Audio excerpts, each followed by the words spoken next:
Konsep makam pemakaman di sini menganut konsep sufisme Jawa. Dia bertingkat-tingkat. Jadi selain makam utama sebelah kiri, dia mempunyai sayap. Sayapnya juga berisi makam-makam. Kita lihat di sini. Di sini ada makam yang terbuka, sudah ditumbuhi oleh pohon dan berakar. Ini dari batu andesit. Batu andesit dari tanah Jawa, sangat keras.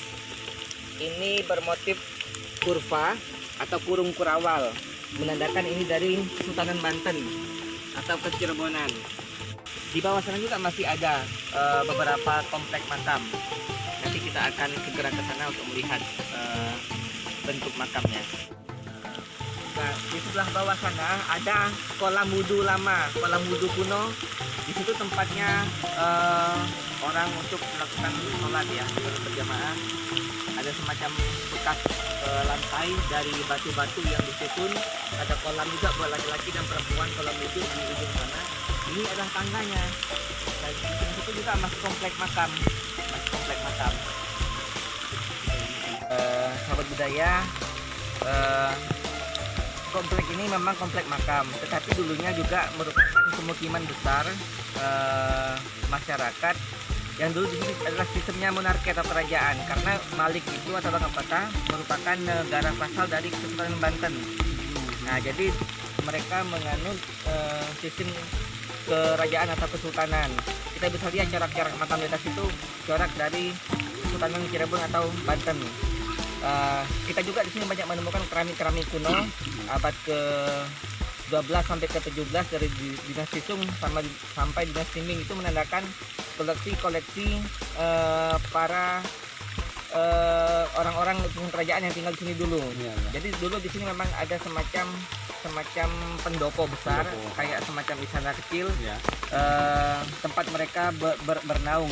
Jadi di sini kan Bangkapata kan dulu wilayah administratif ataupun ibu kotanya Bangka. Nah, jadi dulu di tempat ini merupakan simbol dari Kesultanan Banten itu sendiri. Nah, ini sih kita bisa lihat dia bertingkat. Oh, ini asli memang memang dibuat ini semacam candi ya, candi. Sejak dulu dibuat bertingkat. Ini kan memang bukit tapi dibuat mereka bertingkat seperti candi.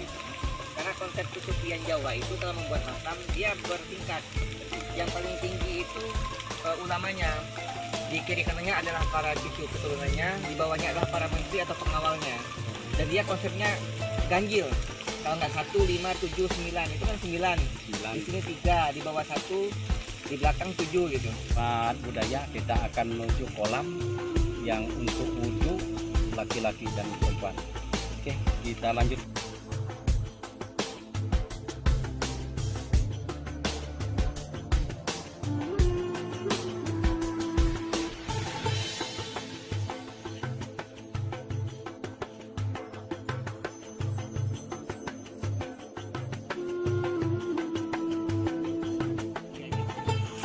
Ini adalah sisa-sisa keramik yang sudah berbentuk fragmentis ataupun terpecah-pecah.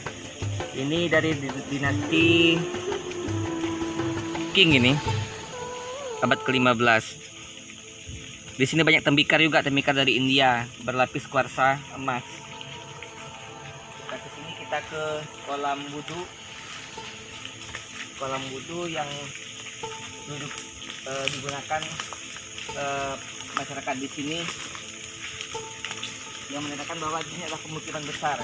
Secara arkeologi itu ada 4 teori kita bisa buktikan pemukiman sebuah wilayah itu pemukiman atau bukan. Pertama, ada sungai, ada makam, ada logam, ada keramik.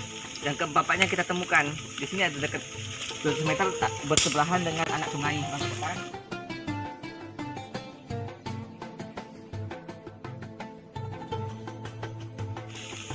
Di bawah kita, pas di hadapan saya ini terdapat sebuah ex kolam wudhu kuno yang digunakan oleh masyarakat di sini, khususnya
kiblat kan menghadap ke sana kiblat kan. Jadi kita lihat kan arah orang sholat itu kan dari mereka habis wudhu jalan naik ke langgar gitu kan.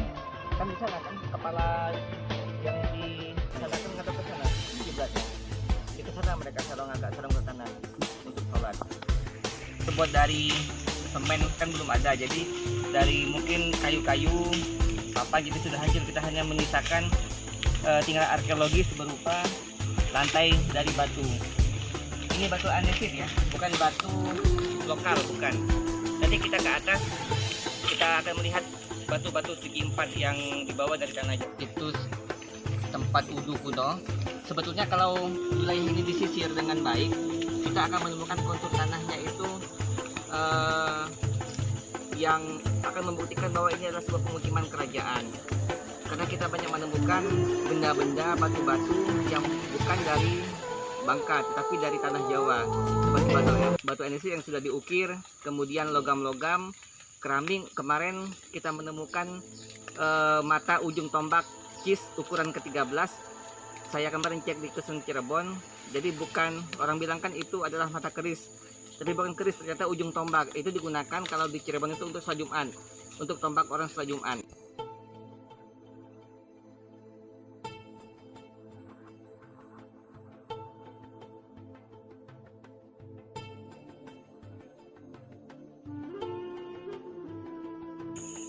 Sahabat budaya, kita akan mengunjungi atau menyelusuri makam cucu yang berada di sebelah utara dari kompleks makam Jatisari.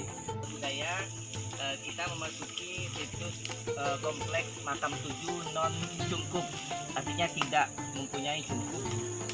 Di sini adalah makam pengawal dan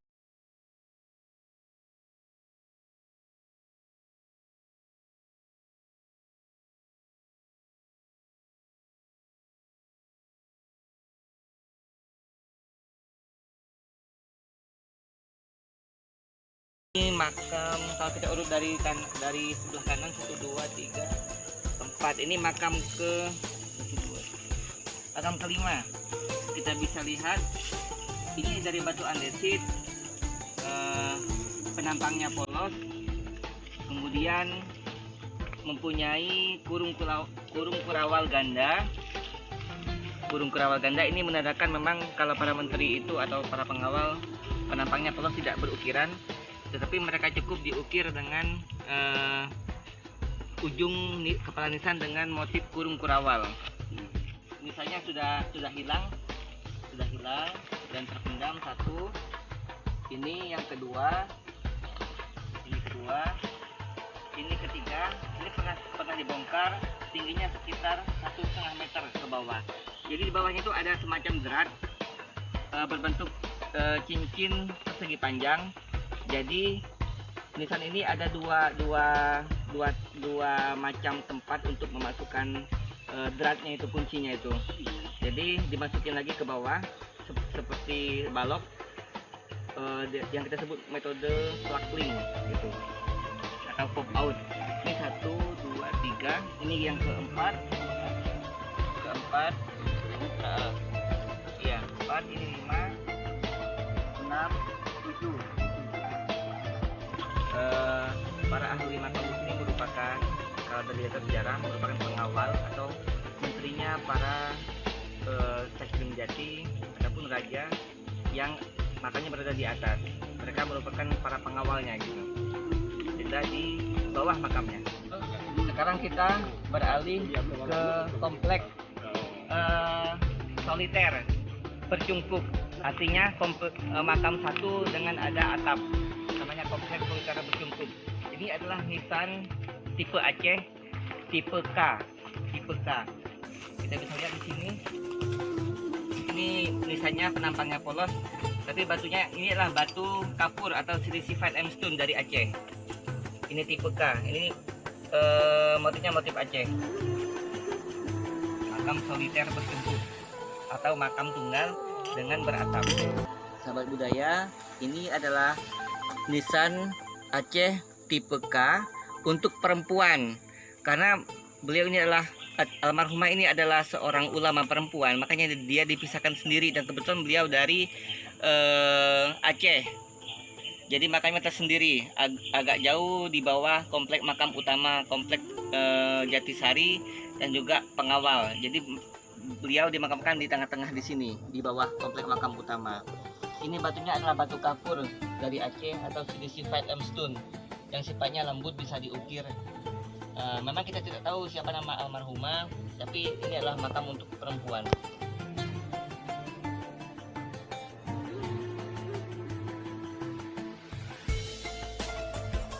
Makam Jatisari ini merupakan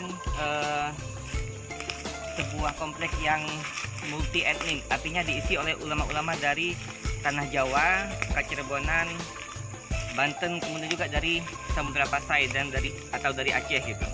Semua ulama tersebut merupakan background dari tanah Arab atau Hadramaut Yaman. Kompleks makam Jatisari merupakan kompleks makam ulama yang sebetulnya kalau dalam cagar budaya itu berstatus nasional. Kemarin juga sudah pernah dikunjungi oleh tim arkeologi dari Palembang, kemudian juga Jambi, dan mereka meyakini ini dulu adalah sebuah benteng yang dibangun dan juga dengan ciri khas monarki atau kerajaan. Jadi banyak masyarakat dari luar selain Pulau Bangka Belitung seperti dari Demak, Cirebon, Banten datang sini untuk mengunjungi makam-makam yang menurut mereka masih ada keterkaitan silsilah atau hubungan darah dengan mereka. Nah, pesan saya untuk pemerintah kita di Bangka agar dapat melindungi situs ini sebagai bukti sejarah abad ke-16 tentang penyebaran Islam di Pulau Bangka.